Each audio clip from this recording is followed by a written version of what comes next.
D müəyyənlik artiklının ardını davam eləyək. Demək, last və next sözlərində qaldıq. Yekunlaşdıraq. Last və next sözlərindən sonra isim gəlirsə, o zaman D artiklı işlənəcək. Last və next sözlərindən sonra zaman bildirən söz, yəni zaman zərfi gələrsə, o zaman artikl olmayacaq. Məsələn, last week və ya da ki, the last book. Növbəti muzey adlarında tək muzeydə deyil, ölkənin hər hansı bir orqanını deyə bilərik burada. Tarixi abidələr, kinoteatr, mehmanxana, restoran kimi adlarda. Bunların hamısında D artiklı var. Ancaq bir istisna var ki, müəyyən stansiyalarda və ya abidələrdə insan adları olur. Yəni, insan adı ilə bağlı olur. O zaman biz D artiklı işlətməyəcəyik. Məsələn, Victoria Station, Victoria stansiyası insan adı olduğu üçün burada D artiklı olmadı. Və ya abidələrdən Big Ben, Ben adam adıdır. O zaman D artiklı əlavə etmədik. Demək, muzey, kinoteatr, mehmanxana, restoran, tarixi abidələr, tikililər, bunlar hamısı D artiklı ilə işlənir. Ancaq insan adı ilə bağlıdırsa D artiklı işlənməyəcək. Küçə və park adlarında da artikl yoxdur. Məsələn, Xaqani Street, burada da artikl yoxdur. Sonra have breakfast, have lunch, have dinner, have supper artiklsızdır. In the morning, in the afternoon, in the evening, at the weekend. Bunlarda D artiklı var. Ancaq at night, at midnight, at noon. Bunlar D artiklsızdır.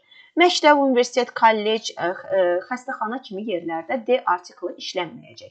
Ancaq bir halda işlənə bilər ki, həmin yerlərə biz qonaq kimi, ziyarətçi kimi gedirik. Məsələn, I go to school, bu o deməkdir ki, mən orada ya məktəbliyəm, ya o məktəbin şagirdiyəm, ya da orada bir işçiyəm, müəlliməm məsələn.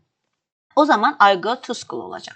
Ancaq yox, bir valideyn kimi gedirəm, oranı ziyarətçi kimi gedirəmsə, I go to the school olacaq. Digərlərində də bu şəkildədir. Yəni, biz burada nəzərə almalıyıq ki, oranın üzvüyükmü?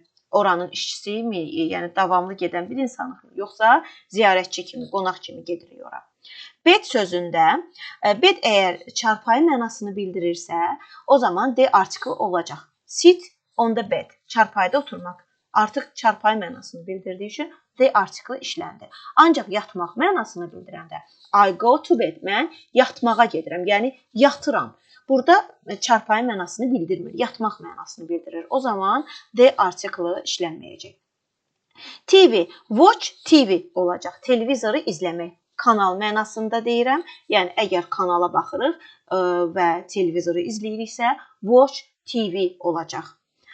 Ancaq biz onu bir cisim kimi, televizor kimi nəzərdə tuturuqsa, the TV işlədə bilərik. Məsələn, Dean is in front of the TV. Televizorun qarşısındadır. Burada televizoru izləmir. Sadəcə onun bir mebelidir. O zaman artikl işlənə bilir orada.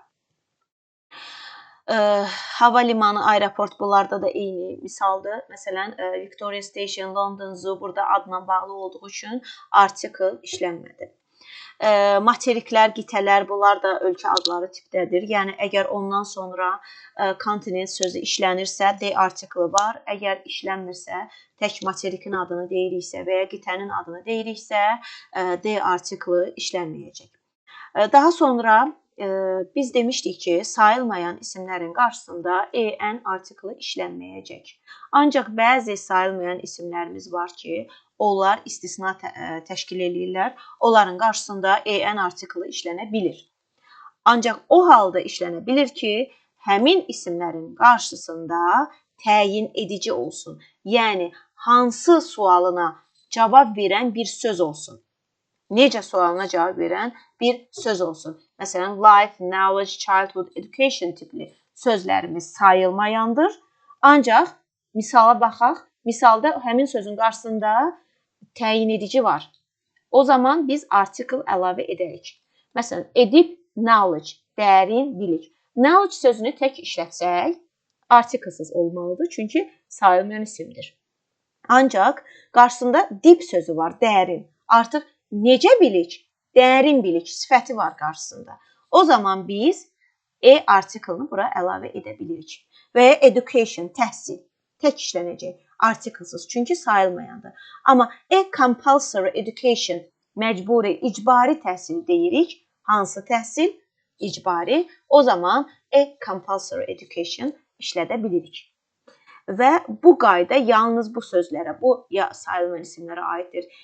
Bütün sayılmayan isimləri biz bu sıraya aid etmirik. Müəyyən sayılmayan isimlərimiz var ki, bu qaydaya tabedir. Eyni zamanda bu qaydaya aid olaraq mən have breakfast sözünü, have lunch, have dinner sözlərini də deyə bilərəm. Yəni have breakfast, amma have a delicious breakfast.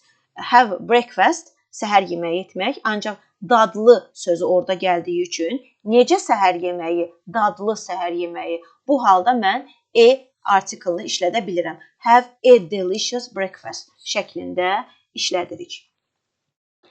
Və daha sonra məsələn room 5, text 12 burada rəqəm isimdən sonra gəlib, o zaman artiklsız olacaq. 5-ci otaq, 12-ci mətn kimi sözlərdə.